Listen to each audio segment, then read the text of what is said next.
Gaymont, and welcome to Beyond the Mask. I'm your host, Jeff Desender. On Beyond the Mask, we focus on just discussing various sensitive topics as they pertain to mental health, trauma, and addictions. And our guest for today is, everybody, Dag Gaymont. Hi. So, tell us a bit about yourself, Dag. I'm a recovering drug addict for 8.5 years. Also alcoholic, recovering alcoholic. I'm a music promoter. I work in healthcare. I work at a treatment facility for youth. I help struggling addicts. I'm a father of 3. I'm a musician. I'm a busy guy. Yeah, absolutely. Absolutely. So, what can you tell us about your story? I'm 40 years old, and I only recently got diagnosed with ADHD. And I went years, I started drinking when I was 12, and they say that undiagnosed ADHD can lead to addictions, and I truly believe that now that I've been diagnosed. I was drinking at 12 and full-blown alcoholic in high school, dropout at 18, drug addict at 27, drug dealer at 28, 32, my life came crashing down. I got diagnosed with obsessive compulsive disorder, generalized anxiety disorder, PTSD, and mild narcissistic tendencies. And then I went through lots of therapy for that, and did a lot of work on my recovery, with getting clean from drugs and alcohol, as well as doing the work on my mental health and stuff like that. And I went 8 years being diagnosed as obsessive compulsive disorder just to find out that it was ADHD. And so now that I've got that proper diagnosis, I understand things a lot better now, and Makes life a little easier. it does. It really does. Yeah. So with that, what did you find worked the best for you? Talking, reaching out. So support groups and just supportive people, non-judgmental. Absolutely. And actually really putting in the work, letting go of any idea that I know what's best for me, because what I thought was best for me got me through that lifestyle. So really just trusting that the people that are there to help me are going to help me. Oh, absolutely. Support system's everything, right? Yeah. So out of that, do you still have triggers that you still have to kind of watch yourself on? I got to be very aware of my feelings when I go out. If I feel anything's off at all, I got to be very careful. I have to set up safety nets to make sure that I'm going to be safe if I decide if something bad is going to happen. I don't really have very many triggers anymore. I compensate for my ADHD, and I compensate for the addictions, and I compensate for a lot of things in a lot of different ways. But I do have to make sure that my mental health is up to par if I'm going to be in an environment where it's going to be dangerous for me. It'll be tested daily. Absolutely. So with coping with everything you have to cope with, what successes have you achieved? I've been a business owner of 2 businesses. One was I owned a restaurant, which was at the time my dream. I lost the restaurant, but that's what I wanted. I wanted to own a restaurant. Now I can say I did that. I now own a booking agency, and I've toured Western Canada twice. I played Western Canada's 2nd largest metal festival. I've put on an award show, which was, hugely successful, as you know. I've learned that I can do anything that I want to do, as long as I really put my mind to it. And yeah, there is no limit to what I can do. except safely use and drink. Yeah, yeah. So do you think those successes help you in combating everything you deal with daily? For sure they do, yeah. It's a reminder that I've accomplished more in the last 8.5 years than I did in the previous 32. Yeah, yeah, good reminder, yeah. Do you have any suggestions for anyone that maybe is just trying to get on the straight and narrow from everything they may have endured? Reach out and trust your supports. I strongly recommend you reach out and trust your supports and just do your best to let go of any ideas of they're there to hurt you, because they're not there to hurt you. They're there to help you, and just really put in the work that's being offered. Yeah, and just believe in yourself. Learn to believe in yourself. Even if it's just for 5 minutes, you got to believe in yourself. Believe in yourself for 5 minutes. I can do this. So do you, with being a musician, did you find music helped your mental health a lot? Music both destroyed and helped my mental health. I grew up in a musical home. I grew up around alcoholics, and my brother was an addict as well as an alcoholic. And you know, music's the one thing I know more than anything.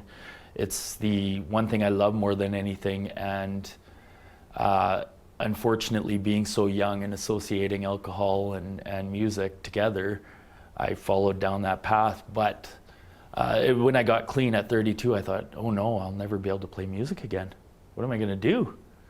And I just made sure I had my safety nets in place. You know, I had people on standby to come pick me up if I needed to leave. The band I was playing with, they knew that if I had to leave, I had to leave. Thankfully, I'm a bass player. I can just leave and it won't make a huge impact.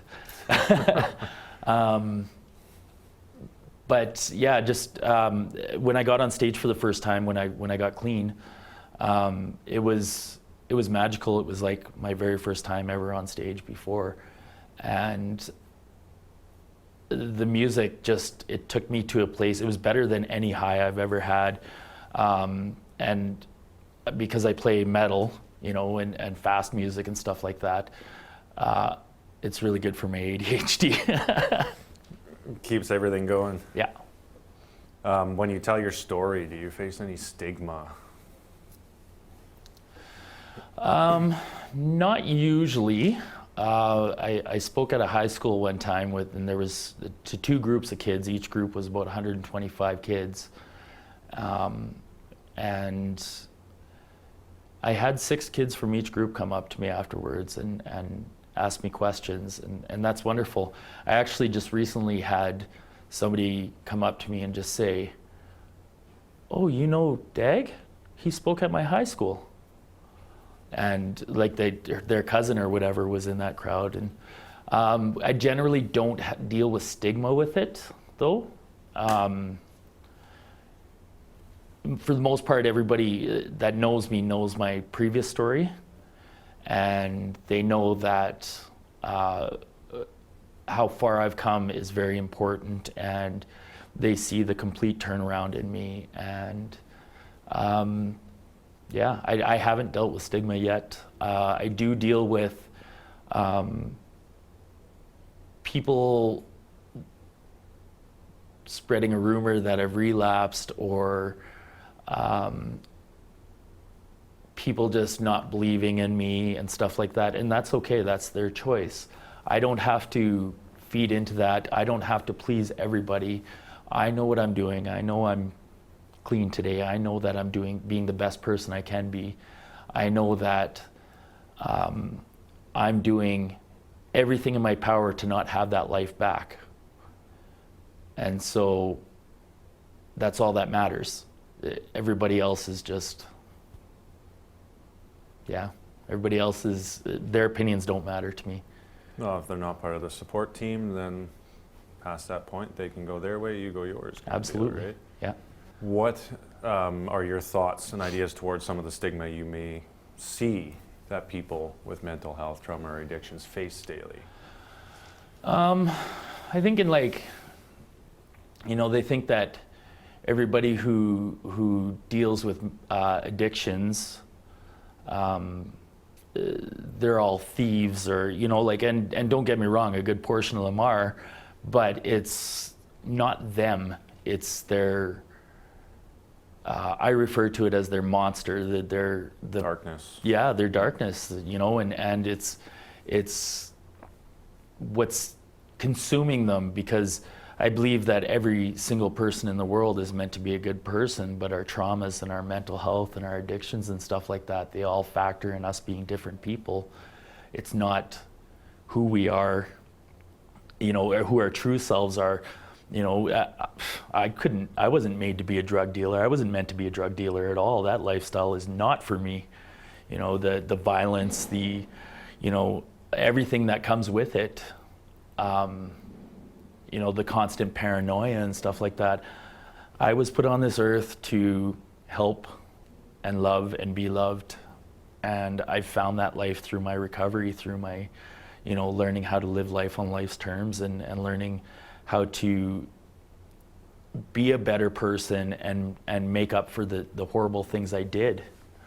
And, if I can just be there for one person, I've done more than my share, and 8.5 years, that's a lot of one person's. Yeah, absolutely. Absolutely.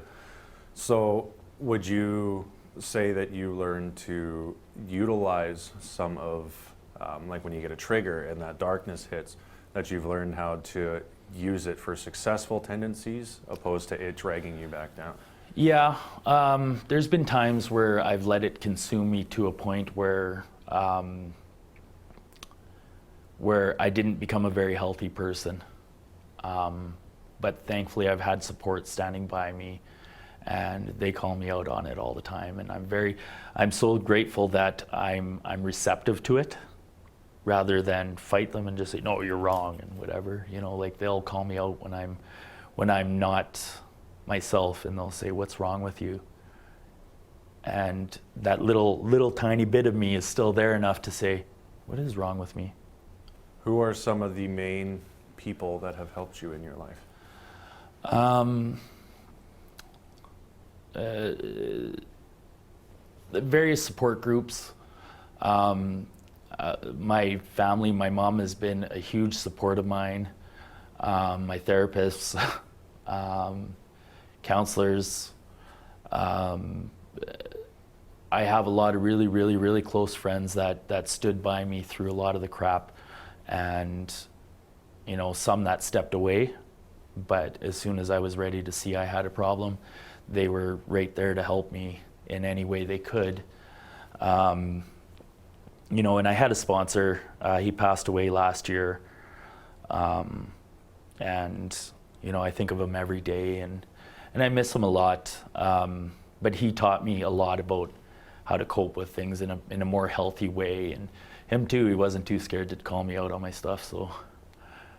Well, we all need that, right? Yeah, absolutely.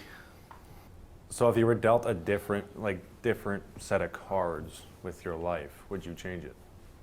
Probably not. No? No. Makes you who you are today, right? Yeah, if I went back in time and saw 9-year-old me, I would just tell him to buckle up. He's in for a ride. Yeah. Yeah. Would you have any defining points that you would tell the 9-year-old you in regards to that ride? Be strong. It does get better. There is an end. That's not the way your mind is telling you. That's the end. Since I've gotten clean, I've had 3 suicide ideation moments. And the last one was the most recent. That's when I got diagnosed with ADHD.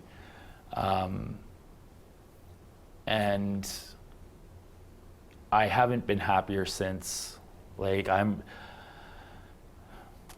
my life's been really, really, really good. I've been given this journey that I'm able to help people through my own experiences, learning what not to do in life. I always said that if I was ever to write a book, it would be called Dagon's Do's and Don'ts. Yeah. Welcome aboard the Dag Wagon. So, in closing, what's next for Dag Amon? Just continue to work on my company, Badlands Promotions, and to keep building that. My retirement plan is to just have fun in music and, and help the next level musician, continue to give the youth a stage to play on. It's not about whether they're good or not. If they have that opportunity to have that I had, and then, it's truly life-changing to both be at a live show as well as be able to perform at one. And so to continue to work on that, as well as, like I said, build my booking agency, so that when I retire, I get to have fun. And I like my work is I work on a rehabilitation unit in a hospital. And so I'm constantly helping people who have similar struggles as mine. Theirs are physical, where mine are mental, but the reactions are all the same. I don't want to get up, I don't want to go on, I don't want to do this. And if you can encourage them just to go to their physiotherapy, it's great.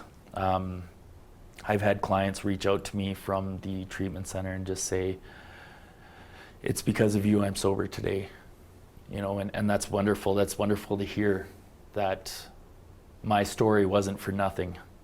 My story has made an impact on people's lives, and I want to continue to share that story. In order to do that, though, I have to make sure I'm okay. Well, it's a great feeling too when you have someone come to you and be like, your words on this saved my life. Yeah, and it's sure. just kind of that wave just washes over you, like, yes. Yeah, absolutely. Right. Well, thank you for coming on Beyond the Mask. Thanks for having really me. appreciate it. Do you have any closing remarks for anyone that may be watching the show? Same thing as my 9-year-old self, hang in there, it gets better. But be willing to put in the work that it takes to get clean. If you're willing to go above and beyond to get your drug of choice or to hurt somebody or whatever, you should be willing to do whatever it takes to get clean. Yeah, just hang in there. It does get better. Perfect. Well, thank you very much, Dag, for your time. And thank you, everyone, for watching Beyond the Mask. And we'll see you again soon.